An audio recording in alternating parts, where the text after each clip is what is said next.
पिता, पुत्र और पवित्र आत्मा के नाम पर आमीन। आप सबों को जय यीशु। तिमोथी का पहला पत्र अध्याय 2 वाक्य 5। First Timothy chapter 2 verse 5। क्योंकि केवल एक ही ईश्वर है और ईश्वर तथा मनुष्यों के केवल एक ही मध्यस्थ है, अर्थात ईसा मसीह। एक बार और पढ़ता हूं।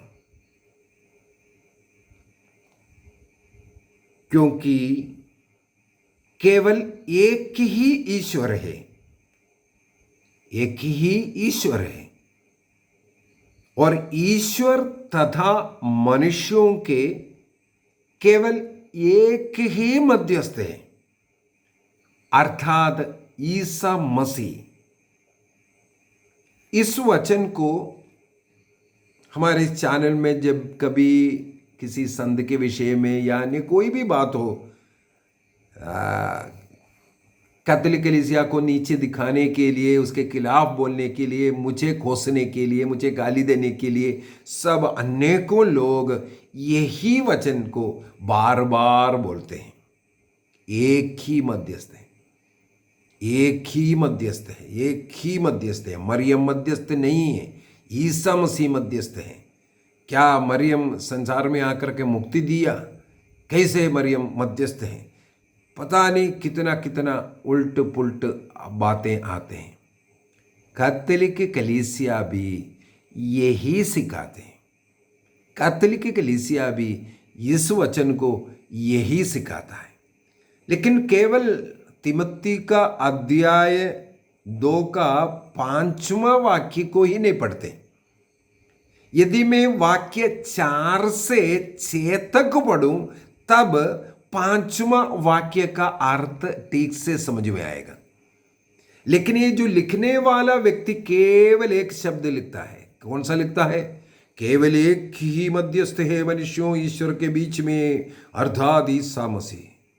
ना वाक्य 4 को लिखता है, ना वाक्य 5 को लिखता है, 6 को लिखता है। केवल 5 के पूंछ पर पकड़ता है। इसलिए मैं 4 से अभी पढ़ करके सुनाता हूं 6 तक। अभी ध्यान से सुनना। उस मध्यस्थ का अर्थ क्या बनता है, इसका आप स्वयं निर्णय कर सकता है। वाक्य 4। क्योंकि ईश्वर चाहता है कि सभी मनुष्य मुक्ति प्राप्त करे और सत्य को जाने। ईश्वर चाहता है सब लोग, और ये सब लोग क्या है? वाक्य 1 से पढ़ता है उसको समझने के लिए। वहां पर लिखा है, तुम सबसे पहले राजाओं और अधिकारियों के लिए तुम अनुनय विनय और प्रार्थना निवेदन तथा धन्यवाद अर्पित किया जाए। किस किस के लिए? राजाओं के लिए, अधिकारियों के लिए। आप सबसे पहले प्रार्थना करो, अनुनय विनय करो करके। इसके बाद लिखता है, क्योंकि ईश्वर चाहता है सब मनुष्य, राजाएं, अधिकारी लोग, अन्य जाति के लोग, सब जो आपको पीड़ा दे रहे, तकलीफ दे रहे, आपका निंदा कर रहा है, जो मूर्ति पूजा कर रहे, जो कलीसिया को सता रहा है, ईसाइयों को मार डाल रहा है, इस प्रकार के सब लोग प्रभु ईसा मसीह के द्वारा मुक्ति प्राप्त करे, ये ईश्वर चाहता है। वाक्य 4। सभी मनुष्य मुक्ति प्राप्त करें और सत्य को जाने, ईश्वर चाहता है। इसलिए आप सबों के लिए प्रार्थना करो। वाक्य 5 में लिखा है, क्योंकि केवल एक ही ईश्वर है। क्योंकि अनेकों लोग अनेकों ईश्वर, कई लोग बोलते हैं ये सब ईश्वर एक है। क्योंकि ईश्वर एक है, कई नामों में हम लोग ईश्वर को लेते हैं। कई लोग ये डायलॉग बोलते हैं, ईश्वर सब एक ही है, एक ईश्वर है। चाहे किसी भी रिलीजन का हो, ईश्वर एक है। अनेकों नामों से हम उसको पुकार रहा है। ये गलत धारणा है, जितना मैंने सीखा है गलत धारणा है। एक ही ईश्वर है, वो सत्य है। लेकिन सब ईश्वर वो एक नहीं है। मैं फिर से बोल करके देता हूं, केवल एक ही ईश्वर है। लेकिन जो सब ईश्वर, जिन जिन लोगों ने, अन्य जाति के लोग हो, जिस जिस वस्तुओं को, जानवरों को, व्यक्तियों को, मनुष्यों को ईश्वर जैसे पूजता है, वो सब ईश्वर नहीं है।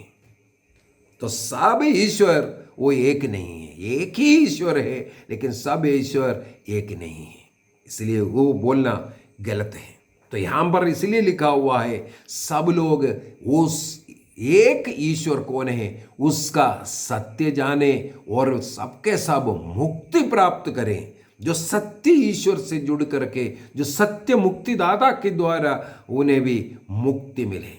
इसके बाद लिखा है 5 में, केवल एक ही ईश्वर है, ईश्वर तथा मनुष्यों के केवल एक ही मध्यस्थ है, अर्थात ईसा मसीह। यहां खत्म नहीं हुआ है, यहां ईसा मसीह लिखने के बाद एक कोमा डाला हुआ है, ये कोई नहीं पढ़ता है। वाक्य 6 में, कोमा के बाद वाक्य 6 में लिखा है इस अर्थात ईसा मसीह जो स्वयं मनुष्य है और जिन्होंने सबों के उद्धार के लिए अपने को अर्पित किया।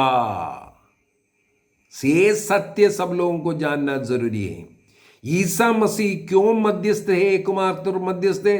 क्योंकि ईसा मसीह ने सबों के उद्धार के लिए अपने को अर्पित किया। तो मनुष्य का मुक्ति केवल ईसा मसीह में विश्वास करने के द्वारा ही होगा। ईसा मसीह के द्वारा ही मुक्ति मिलेगा। प्रेरित चरित्र उसके अध्याय 4 वाक्य 12 को पढ़ते हैं। Acts of apostle chapter 4 verse 12, वहां पर लिखा है किसी दूसरे व्यक्ति द्वारा मुक्ति मिल नहीं सकती, क्योंकि समस्त संसार में ईसा नाम के सिवा मनुष्यों को कोई दूसरा नाम नहीं दिया गया है जिसके द्वारा हमें मुक्ति मिल सकती है। इस संसार में मनुष्य की मुक्ति के लिए एक ही नाम है, वो नाम है यीशु नाम। यीशु नाम आपको मुक्ति दे सकता है, अन्य कोई भी नाम मुक्ति नहीं दे सकता। क्यों नहीं दे सकता? किसी अन्य व्यक्ति का, वस्तु का, देवी देवताओं का नाम लेने से आपको मुक्ति नहीं मिल सकता, क्योंकि मुक्ति के लिए ईश्वर मनुष्य बनकर, यीशु बनकर के संसार में आया और मनुष्यों का पाप अपने ऊपर लेकर, पापों का प्रायश्चित कर, पाप में मरे हुए हमें जीवन देने के लिए क्रूस पर मरकर अपना प्राण अर्पित कर हमें जीवन देने वाला एक ही व्यक्ति है, वो है मसीह। इसका मतलब मनुष्य को, मानव जाति को मुक्ति केवल ईसा मसीह के द्वारा मिलेगा। अभी ईश्वर से मनुष्य पाप कर दूर हो गया था, कट गया था। नबी यशायाह का ग्रंथ अध्याय 59 वाक्य 1 और 2 में भी यही तो लिखा है। 2 में लिखा हुआ साफ साफ, तुम्हारा पाप, तुम्हारा अपराध तुम्हें ईश्वर से विमुख कर दिया, दूर कर दिया। पाप का वेदन मृत्यु इसलिए कहता है, ईश्वर से पाप हमें कटाता है, अलग करता है। उस अवस्था है मृत्यु। ईश्वर से अलग रहने का अवस्था को मृत्यु, आत्मिक मृत्यु से कहते हैं। आध्यात्मिक रूप से वो मरा हुआ इंसान है, शरीर जिंदा हुआ दिखेगा, लेकिन आत्मिक रूप से वो मरा हुआ है। प्रवक्ता ग्रंथ Sirach chapter 21 verse 2, 3 and 4, 2 and 3, वहां पर लिखा हुआ है, सांब की सामने की तरह तुम पाप से दूर भागो। यदि पास आओगे वो तुम्हें डसेगा, पाप तुम्हें डसेगा। और वाक्य 3 में लिखा है, उसका दांत सिंह की दांत के समान है, वो तुम्हारी आत्मा का विनाश कर देगा। आत्मा को नष्ट करता है पाप। इस प्रकार पाप में मरा हुआ इंसान को ईसा मसीह ने अपने मृत्यु के द्वारा अपने रक्त की कीमत पर पिता से मेल कराया, पिता ईश्वर से मेल कराया। इसलिए मसीह मनुष्य, जो पापी मनुष्य है, ईश्वर से मेल कराया। इसलिए मसीह उनके बीच में मुक्तिदाता मध्यस्थ बन गया। पापी मनुष्य को ईश्वर से मेल कराने के लिए, जोड़ने के लिए एक मध्यस्थता का कार्य ईसा मसीह ने अपने मृत्यु के द्वारा किया। इसका अर्थ यही है, ईसा मसीह ने अपने रक्त की कीमत पर अपने मृत्यु के द्वारा मानव जाति को ईश्वर से जोड़ाया, मिलाया, स्वर्ग राज्य के योग्य बनाया। इसलिए मसीह को मध्यस्थ कहते हैं। इस ईसा मसीह के अलावा इस संसार में कोई भी व्यक्ति मध्यस्थ नहीं है हमें ईश्वर से मिलाने के लिए। लेकिन बाइबल के अंदर हमें अनेकों मध्यस्थ भी मिलेगा। ईसा मसीह का कुछ वचन मुझे याद आ रहा है, साथ साथ उसको भी थोड़ा देखना अच्छा है। हम लोग यूहन्ना के सुसमाचार उसके अध्याय 14 वाक्य 6 में मसीह ने कहा, मार्ग, सत्य और जीवन में हूं। उस मुक्ति का मार्ग, स्वर्ग राज्य का मार्ग मैं हूं। ईसा मसीह से होकर के ही हम स्वर्ग में प्रवेश कर सकता है। और उसका एक अच्छा और एक उदाहरण यूहन्ना के सुसमाचार उसके अध्याय 10 के अंदर वाक्य 7 में और वाक्य 9 में संत यूहन्ना लिखा है। ईसा मसीह ने कहा, भेड़शाला का द्वार में हूं। भेड़शाला वो स्वर्ग राज्य का प्रतीक है।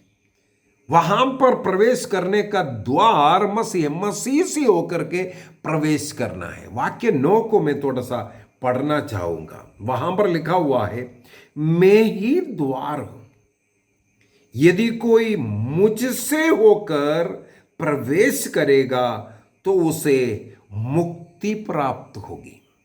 मसीह से होकर के प्रवेश करने का मतलब है बपतिस्मा के द्वारा मसीह के शरीर का अंग बनकर उस कलीसिया से जुड़कर रहना और स्वर्ग राज्य में प्रवेश करना, क्योंकि वो भेड़शाला का द्वार है। मसीह के शरीर का अंग बनना, वो द्वार में प्रवेश करने का मतलब है बपतिस्मा वो द्वार। मैंने 7 संस्कार के क्लास के अंदर बोला था, प्रवेश करने का द्वार वो बपतिस्मा है। 7 संस्कार में सबसे पहला, इसलिए उसको लेना।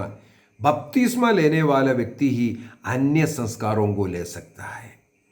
बपतिस्मा जब तक नहीं लेगा आप अन्य कोई भी संस्कार, पाप स्वीकार संस्कार नहीं कर सकता। बपतिस्मा लेने के बाद ये सब कर सकता है। इसलिए वो द्वार है, मसीही द्वार है। हम बपतिस्मा के द्वारा मसीह में जुड़ना जरूरी है, तब हम स्वर्ग राज्य में जाएगा। तो वो हमारा मध्यस्थ बन गया स्वर्ग लेके जाने के लिए। अभी बात है तो कैथोलिक कलीसिया अनेकों मध्यस्थों की बात क्यों कहते हैं? ये दोनों मध्यस्थता अलग अलग मध्यस्थता है। पवित्र बाइबल के अंदर ही हमें ऐसे अनेकों मध्यस्थों के विषय में मिलेगा। यदि एकमात्र मध्यस्थ ईसा मसीह है तो ईश्वर स्वयं अन्य लोगों को मध्यस्थता के लिए इस्तेमाल नहीं करना चाहिए। उदाहरण के लिए लूकस के सुसमाचार उसके अध्याय 1 वाक्य 26 में लिखा है, छठवां महीना, छठवां महीने का मतलब है जब एलिसबेथ का गर्भधारण का 6वां महीना, गब्रिएल स्वर्गदूत को ईश्वर की ओर से नाजरत के एक कुंवारी अर्थात मरियम के पास भेजा गया। ईश्वर की ओर से गब्रिएल स्वर्गदूत को मरियम के पास भेजा गया करके लिखा है। तो गब्रिएल स्वर्गदूत मरियम के लिए या ईश्वर के लिए कौन है? मध्यस्थ बन गया। ईश्वर स्वयं इस प्रकार गब्रिएल स्वर्गदूत को मध्यस्थ बना है।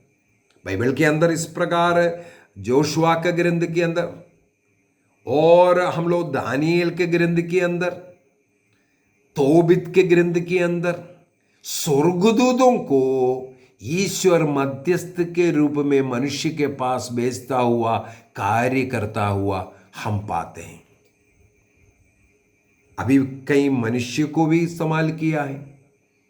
ये अब्राहम के विषय में हम लोग पढ़ते हैं, उत्पत्ति ग्रंथ अध्याय 18 के अंदर ईश्वर अब्राहम को दर्शन दिया और ईश्वर स्वयं कहते हैं, जो मैं करने वाला हूं वो इस बुलाए जाने वाले इस अब्राहम को से छिपा करके नहीं करूंगा, और उनके प्रकट करता है। वो कार्य है सोदोम गोमोरा का विनाश। जब उस विनाश के विषय में अब्राहम को बताया गया, तब अब्राहम सोदोम गोमोरा के लोगों के लिए मध्यस्थ करते हैं, क्षमा मांगते हैं, माफी मांगते हैं, उनको बचाने के लिए, वो नाश ना करने के लिए आग्रह करते हैं। तो अब्राहम को सोदोम गोमोरा के लिए ईश्वर ने स्वयं मध्यस्थ बनाया। अभी एक मूसा नबी को ले लो। इजरायली लोग जब मिस्र देश में 430 वर्षों तक रहा, उनमें 400 वर्ष गुलामी की जिंदगी जिया, ईश्वर ने मूसा नबी को चुना उनको वहां से मुक्ति देने के लिए। ईश्वर क्यों मूसा नबी का इस्तेमाल किया? ईश्वर और इजराइलियों के बीच में मूसा नबी, इसका मतलब मध्यस्थ बन गया। हम लोग पढ़ते हैं होरेब पर्वत पर जब मूसा नबी था, उस समय पर हारून ने सोने का बछड़ा बना करके मूर्ति बनाया और लोगों को बताया यही ईश्वर है जिन्होंने हमें मिस्र देश की गुलामी से निकाल करके आया। हारून पुरोहित, महापुरोहित सोने का बछड़ा दिखा करके बोला ये ईश्वर है। तब इजराइली लोग उसके चारों तरफ नाचने, गाने, उसकी पूजा आराधना करने, नृत्य करने शुरू किया। इजराइलियों का पाप का कारण हो बना। अनेकों हजारों इस्राएली लोगों का मृत्यु इस प्रकार हुआ। वहां पर भी हम देखते हैं इजराइली लोगों को बचाने के लिए मूसा नबी इजराइली लोगों के सामने एक दीवार बन करके खड़े हो गए, मध्यस्थ प्रार्थना करता है इन्हें बचा लो। ईश्वर ने मूसा नबी के उस प्रार्थना सुन करके वो अपना क्रोध को हटाया। अनेकों इस प्रकार का उदाहरण हमें पवित्र बाइबल में मिलेगा। मनुष्य ईश्वर के सामने मध्यस्थ बन गया। यिर्मयाह का ग्रंथ अध्याय 15 की 1 में भी मिलेगा। ईश्वर स्वयं कहता है सामुएल आ जाएं और प्रार्थना करें, पृथ्वी में इनकी ऊपर जो विपत्ति डालने वाला है उसे मन नहीं हटाऊंगा।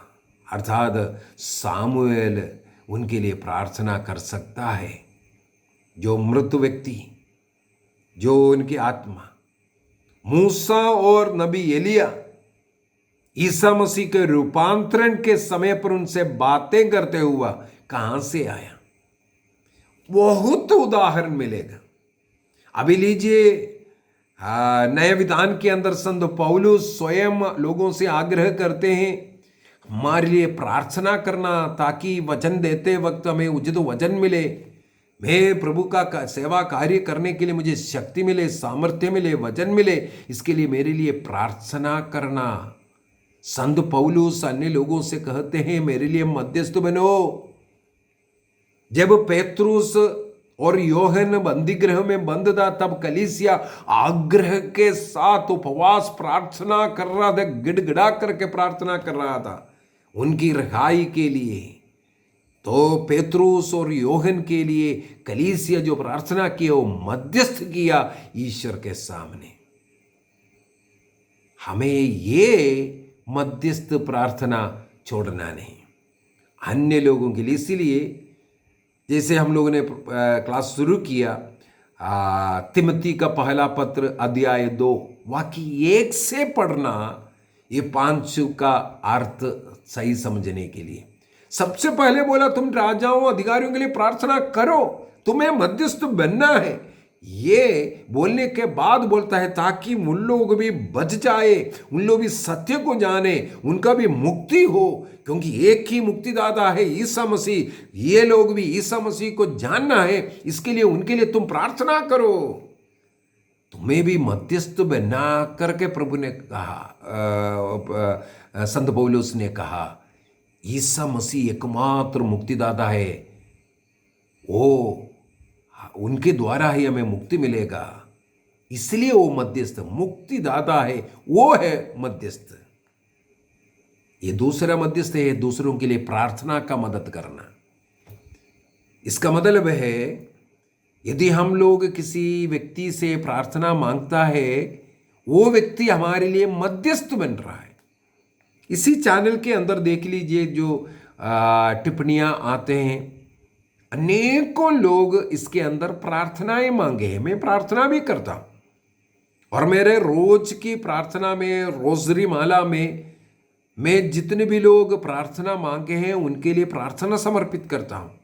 प्रभु उनके लिए आशीष दे, कृपा दे। यदि लोग इस प्रकार बार बार मांग रहा है, इसका मतलब प्रार्थना, ऐसा मध्यस्थ प्रार्थना के द्वारा उन्हें आशीष मिल रहा है। अन्यथा लोग क्यों प्रार्थना मांगे? तो हमें दूसरों के लिए प्रार्थना करना है। मैं अन्य लोगों के लिए उपवास करता हूं, एक एक दिन को समर्पित करता हूं। प्रार्थना, मिस्सा, बलिदान, ये सब उनके लिए समर्पित करता हूं। इस प्रकार प्रार्थना करते हुए अन्य लोगों के लिए गिड़गिड़ाता हूं। तो हमें मध्यस्थ प्रार्थना करना है। मेरे व्हाट्सएप में कितना मैसेज प्रतिदिन आता है और यूट्यूब चैनल के अंदर लोग लिखते हैं, इसलिए मैं कई बार उसको पढ़ना पड़ रहा है, क्योंकि कई लोग कुछ ना कुछ आग्रह किया, क्लास के लिए आग्रह किया, प्रार्थना के लिए आग्रह किया। इसके लिए काफ़ी मैं समय उसके लिए भी देता हूँ। हमें इसका मतलब मध्यस्थ बनना है। प्रभु ने मुझे चुना है अन्य लोगों की सेवा करो। आपको ये वचन सुनाने के लिए मुझे प्रभु ने चुना है। इसका मतलब मुझे प्रभु ने इस्तेमाल किया, मध्यस्थ बनाया है अन्य लोगों के लिए। मुझे वो कार्य करना है। तो मध्यस्थ बनना या अन्य लोगों के लिए मध्यस्थ प्रार्थना करना, इसमें कोई गलती नहीं। यदि मैं पापी, कमजोर मनुष्य आपके लिए प्रार्थना करके मध्यस्थ बन सकूं, तो क्या माता मरियम हमारे लिए मध्यस्थ नहीं बन सकते, जो ईश्वर की मां है? अन्य जो संत लोग प्रभु के कार्य करते हुए शहीद हुआ, आज स्वर्ग में है, हमारा विश्वास है, क्या वो है हमारे लिए प्रार्थना नहीं कर सकता? कैथोलिक कलीसिया ये सिखाती है, जो मरे हुए, जो स्वर्ग में हो या शोधकाग्नि में हो, ये सबके सब कलीसिया का अंग है, मसीह का शरीर का अंग है। तो जो मरे हुए लोग खत्म हुआ ये भी नहीं सोचना है, वे आज जीवित है। ईसा मसीह ने यूहन्ना के सुसमाचार 11:25, ईसा मसीह में विश्वास करते हुए यदि कोई मरता है वो जीवित रहेगा, जो जीता है वो मरेगा नहीं। इसका मतलब उनका आत्मिक मृत्यु नहीं है, वो हमसे बात कर सकता है। ईसा मसीह ने कहा मैं अब्राहम, इसहाक और याकूब का ईश्वर हूं। वो मृतकों का नहीं, जीवितों का ईश्वर है। अर्थात अब्राहम, इसहाक, याकूब मरा नहीं, वो जीवित है, वो जीवित है। तो कलीसिया केवल आज शारीरिक रूप से जीवित लोग नहीं, बल्कि जिनका शरीर नष्ट हुआ लेकिन आत्मिक रूप से जो जीवित है, उनका है कलीसिया, मसीह के शरीर का अंग बनना। ईश्वर आत्मा है, वो आत्मा में ईश्वर से जुड़े रहना, इसलिए इसको मिस्टिकल बॉडी ऑफ क्राइस्ट कहा जाता है। आइए हम अपनी आंखों को बंद करें। जितने भी लोग ये झूठे पाषंडता सिखाते हैं, ऐसे पाखंडियों से हमें दूर रहना है। संत पौलुस ने कहा तिमोथी को लिखते हुए, जो एकमात्र जो मध्यस्थ है, जो हम मानव जाति के मुक्ति देने के लिए, वो यीशु मसीह है। लेकिन हमारे लिए प्रार्थना करने के लिए, उस मुक्तिदाता के पास हमें लेकर जाने के लिए, उस मुक्ति के राह में हमें हाथ पकड़ कर चलाने के लिए हम अन्य लोगों का मदद मांग सकते हैं। जिस प्रकार के छोटे बच्चे को हाथ पकड़ करके माता पिता चलाता है, सिखाते हैं, जिस कलीसिया में बपतिस्मा हम लोग लेते हैं, उस कलीसिया हमें आत्मिक रूप से बढ़ाने के लिए हमारा मदद करता है, हमारा मध्यस्थ बन करके हमारे साथ रहता है। उसी प्रकार स्वर्ग में जो पवित्र जीवन जी करके जो प्रवेश किया, वे लोग हमारे लिए मध्यस्थ कर सकता है। जो भी व्यक्ति उसके विरुद्ध बोलता है, ऐसे आप अभिशप्त व्यक्तियों को ना सुने। बाइबल के अंदर ऐसे व्यक्तियों को अभिशप्त कहता है, शापित लोग हैं, ईश्वर द्वारा शापित है। शैतान का सेवक बन करके वे कार्य कर रहा है। यदि उनका अज्ञानता के कारण पाषंडता में पढ़ करके या पाखंडियों के द्वारा सिखाए हुए बातों में विश्वास करते हुए हुआ, उनके लिए हमें प्रार्थना करना है, वे भी एक दिन सत्य को जान जाएं और सत्य पर वो जीवन जी सकें। पिता, पुत्र और पवित्र आत्मा के नाम पर आमीन। आप सबों को जय यीशु।